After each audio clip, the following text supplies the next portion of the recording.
The Dharma protectors themselves are very brave. In the cases of some Dharma protectors, they take on the burden of 10 million Dharma protectors.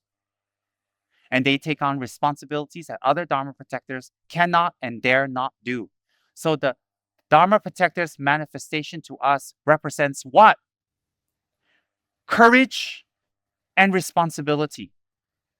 So when we pray to a Dharma protector, any Dharma protector, like Setra, Benden Lamo, any, you have to understand they are the underdogs and they're the fellas that make their hands dirty for the Buddhas. The Buddhas all sit in heaven, clean and nice, drinking nectar, running around naked and having parties and wearing bone ornaments and beautiful jewelry and having great bodies. The Dharma protectors are the ones that are ugly, that have to do the doggies work, that have to run around and listen to us and enter people and speak to them through oracles. Going into an oracle is like going inside a toilet bowl, Drigungchi used to say, for the deities. Look what's inside our bodies. Nothing clean inside. So the Dharma protectors are the ones who are extremely courageous. And you know what they teach us? It's not about making black tea and offering lights to them and saying, do this, do that, do this, do that for me. Praying to a Dharma protector should result in oneself gaining courage. And that is the real blessing. And oneself taking responsibility. And if we really believe in our Dharma protector, and I think we all do, definitely we do. And if we have received benefits from them in previous times, even in previous lives, the way to keep that going, to repay their kindness and to receive their real inner blessing, real inner, is to gain courage and to do things that we're afraid to do, positive, to take responsibilities that we're afraid to take and take the step into the unknown. Because why? The known is not bringing us anything anyways. Maybe the unknown will bring us something better. And that's how we perpetuate a Dharma protector. We have to reach this level now that we are beyond black tea. If you look at some lamas, I've seen them. They don't make black teas, or they make very quick, sporadic black teas. They don't do big pujas. They don't do big concerts. They don't do big offerings. They simply ask the Dharma protector, do this, this, this, and this. Do you know why the Dharma protectors listen to them? Because they have stepped into the unknown.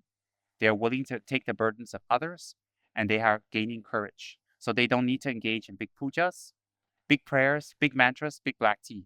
And the Dharma protectors will respond. Why? Because their puja, their black tea, their meditation, their retreat on Dharma protector is dealing with people, being patient with people, not giving up, taking Dharma work, taking responsibility, benefiting others. That is the puja. That is the torma. That is the offering. That is the black tea that the Dharma protectors really, really want. So if we don't do that and we simply offer black tea to them and candles, the effect is very little, because if we're new practitioners, acceptable. But if we're senior practitioners, we must reach a level that we are beyond that. And that if we still do that, it will be in the capacity of making offerings to enlightened being, to collect merit and giving an example to others who may be new. But that senior practitioners are not dependent on tormas, pujas, rituals, black tea, mantras, offerings to succor, to invite, to invoke, to please a Dharma protector. That the Dharma protector should be at your fingertips already.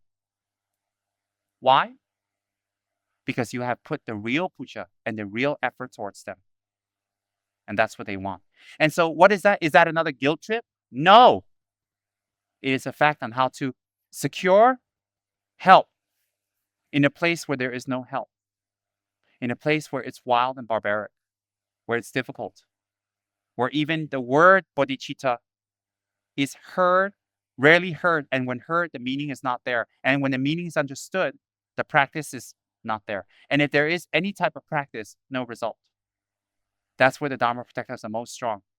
So for us, being in a place where finding sponsorship is very difficult, accomplishing Dharma work is very monumental, and we make so many mistakes. And that everything and every person is so much effort and work.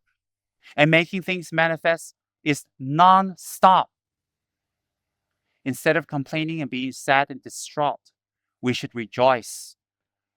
Because this is the manifestation of our prayers and our aspirations to spread Dharma when no Dharma has spread.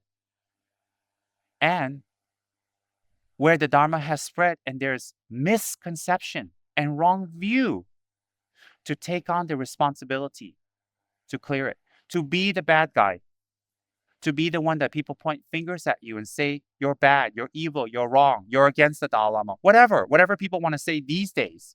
And to be the negative person, to absorb all of this in order that you take responsibility to clear the Dharma where it has been misconstrued.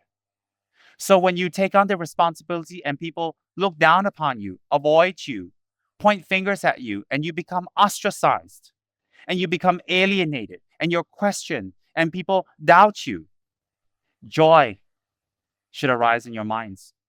Why? That is how we take responsibility for clearing the Dharma where it is not cleared. Be blamed. Be wrong. Be spoken negative about. Have people point fingers at you. Don't clear yourself.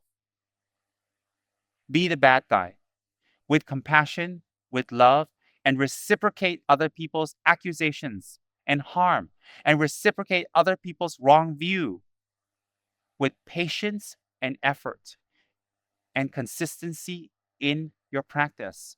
And when the time comes and the environmental causes open, one speaks up compassionately to give them the Dharma. So where there is no Dharma, let there be the Dharma.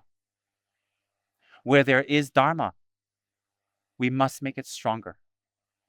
And where there's a misunderstanding of Dharma, may I be the one that take on the responsibilities and the blame and the wrong view to make it clear. And that's how we should think. So therefore, if we have a Dharma center and we have a beautiful Sangha and we have people joining, it is the aspirational prayers manifesting. And all the inverted commas difficulties we go through are not difficulties. It is an expression of other people's samsara manifesting at our door and giving us a chance to overcome it from compassion. I don't mind being the bad guy. I don't mind being the controversial Lama. I don't mind being the outcast. I don't mind being on the top 30 hated list. I don't mind being the evil Lama. I don't mind being the misunderstood Lama. I don't mind being the martyr. I don't mind if you give me the cross and hang me on it. Anything for attention. No, just kidding. I don't mind anymore. That's the magic word here. Anymore. Why? I've transformed my thoughts to realize that all of these obstacles, yes, they're obstacles and they're very difficult, and I get real pissed off at the moment. But you know what's incredible? My being pissed off just stays one moment now. That's incredible. Just one moment. I can get nasty letters, nasty accusations, and I hear it. Just one moment, and I'm over it. I amazed myself. It wasn't like that 10 years ago. It wasn't like that 15 years ago. And instead of getting these people far, far away from me, I keep them near me. And I tell them I like them, and I feed them, and I give them gifts, and I reward them and compliment them. I tell myself, what's my point? You're not my problem. I'm my problem. I'm my problem. And now, what I foresee in you as creating my problem has transformed now 10 years later into me knowing that it's my problem. And therefore, my anger has become 1 minute. And that is the real situation.